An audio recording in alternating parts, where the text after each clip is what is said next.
루루루루루루루 루루루루루루루루 지금도 마로니에는 비고 있겠지. 네, 추억의 가요인 박건 가수님의 그 사람 이름은 잊었지만 이라는 노래인데요. 해보려고 하니까 어렵네요. 이 노래를 부른 이유는 가사에 나오는 마로니에가 오늘의 주인공이기 때문입니다. 이렇게 마로니에가 노래 가사에도 나오고 서울 종로구에 있는 대학로에 마로니에 공원이 있는데도 불구하고 마로니에가 어떤 나무인지 모르시는 분들이 많이 있습니다. 또한 마로니에 공원에는 마로니에가 없다 라는 글들이 인터넷이나 블로그에서 올라와 있는 것을 종종 보게 되는데요. 그 말이 사실인지도 확인해 보아야겠습니다.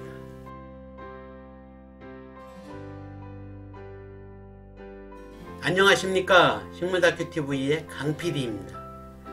오늘은 마로니에 공원에는 마로니에가 없다 라는 주제로 마로니에가 어떤 나무인지 속 시원하게 알아보도록 하겠습니다. 마로니에는 잎이 7개 달려있다고 하여 칠엽수라고 부르는 나무인데 우리나라에 살아가는 칠엽수는 2종류가 있습니다. 이 2종류의 칠엽수는 거의 유사하여 전문가도 구분하기가 쉽지 않은 나무이지만 열매를 보면 쉽게 구분할 수가 있는데요. 꽃이 진 뒤 열리는 열매에 가시가 없고 밋밋한 모습을 가진 것은 칠엽수 또는 일본 칠엽수라 부르고, 열매에 도깨비 방망이처럼 가시가 다 있는 것을 가시칠엽수 또는 서양 칠엽수라고 부르며, 프랑스에서는 이 가시칠엽수를 마로니에라고 부릅니다.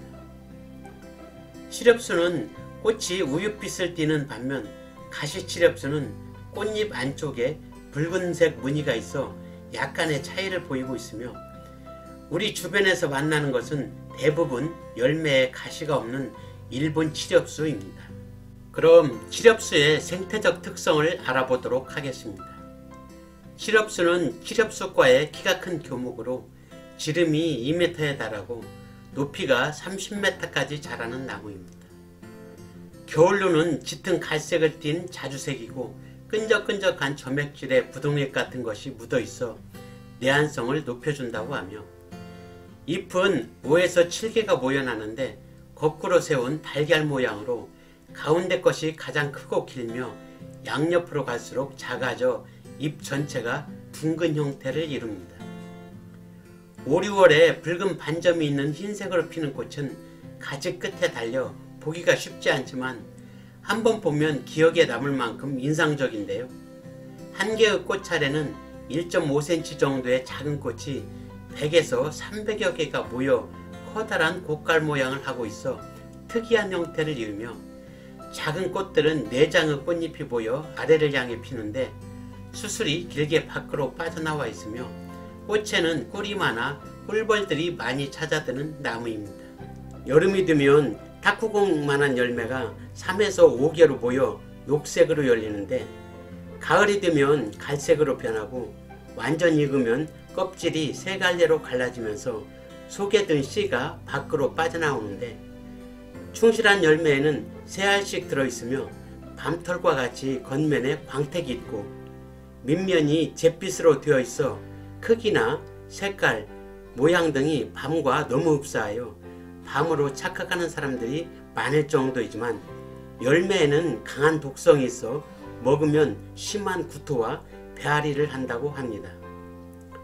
칠엽수는 공중 습도가 많은 지역에서 잘 자라는 식물로 우리나라에서는 여름철 장마기 전까지는 잘 견디지만 장마가 끝나고 공기가 건조해지면 잎끝이 마르기 때문에 가을로 접어들 때는 언제나 잎끝이 붉게 물드는 것을 자주 보게 되는 이유이며, 이에 따라 우리나라에서는 가을철 고온 단풍을 감상할 수는 없다고 합니다.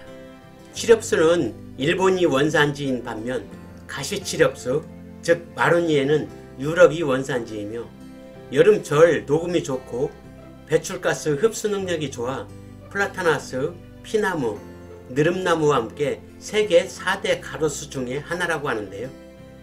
프랑스에서는 가로수로 이 나무를 많이 심기 때문에 어느 도시에서나 쉽게 눈에 띄며 초여름 붉은빛이 띠는 흰색의 꽃이 아름다워 몽마르트 언덕과 개선문 근처는 5월이 되면 마로니에 꽃으로 주변이 환해질 정도라고 하며 여름이면 무성한 잎이 시원한 그늘을 만들어주고 가을에는 단풍이 좋아 예술가들은 마로니에 그늘 노천 카페에서 커피나 맥주를 마시면서 수많은 문학작품을 구상하는 무대가 되는 나무이며 파리의 로맨틱한 풍광을 연출하는 대표적인 나무로 이 시기에 파리를 여행하는 사람들에게는 강한 인상을 남겨준다고 하는데 저도 파리를 여행하게 된다면 꼭 들려보고 싶은 장소 1순위입니다. 마로니에 공원에는 마로니에가 없다 라는 말 들어보셨나요? 인터넷이나 블로그 등에서 가끔씩 올라오는 글들인데요. 궁금한 것을 못 참는 강 PD가 구독자님들의 궁금증을 해결하기 위해 종로에 있는 대학로의 마로니에 공원을 찾았습니다. 마로니에 공원은 옛 서울대학교 캠퍼스가 있던 장소로 서울대학교를 관악구로 옮기면서 서울대학교 터를 기념하기 위해 일부 공간을 공원으로 조성하여 마로니에 공원이라는 이름을 붙였고 앞에 도로를 대학로라는 이름으로 지금까지 사용되고 있습니다. 공원에 들어서자 은행나무와 칠엽수들이 섞여 있는데요. 물리대 건물터 표지석 바로 옆에 근원직경이 1m가 넘고 키가 20m가 넘는 엄청나게 큰 칠엽수 한 주와 주변에 근원직경이 40에서 60cm 정도 되는 상대적으로 작은 칠엽수 6주가 있어 총 7주의 칠엽수가 보이는데요. 어떤 종류의 나무인지 한 주 한 주 확인을 해보는데 인터넷에 올라온 글들이 맞구나 라고 느낄 때쯤 맨 끝쪽의 나무, 다시 설명하면 대학로에서 공원을 바라보면서 맨 왼쪽의 나무가 열매에 가시를 달고 있는 가시칠엽수, 즉 마로니에로 확인되었습니다.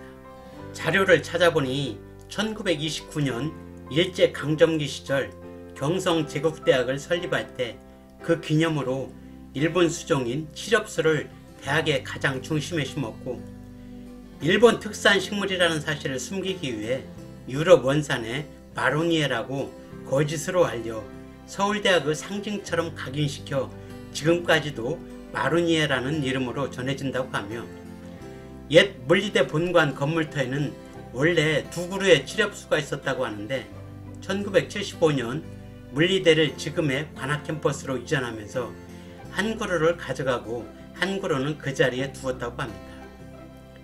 그렇다면 현재의 상황과 자료를 토대로 정리해보면 원래 캠퍼스 이전에 살고 있던 칠엽수는 대형으로 자라고 있는 일주이고 상대적으로 작은 칠엽수 6주는 언제 있는지는 정확하게 모르지만 캠퍼스가 옮겨가고 공원을 조성할 때나 또는 공원 조성 이후에 식재한 것으로 추정되며 이때 식재하면서 5주는 일본 칠엽수를 그리고 한 주는 가시칠엽수 즉 마로니에를 심지 않았나 생각됩니다.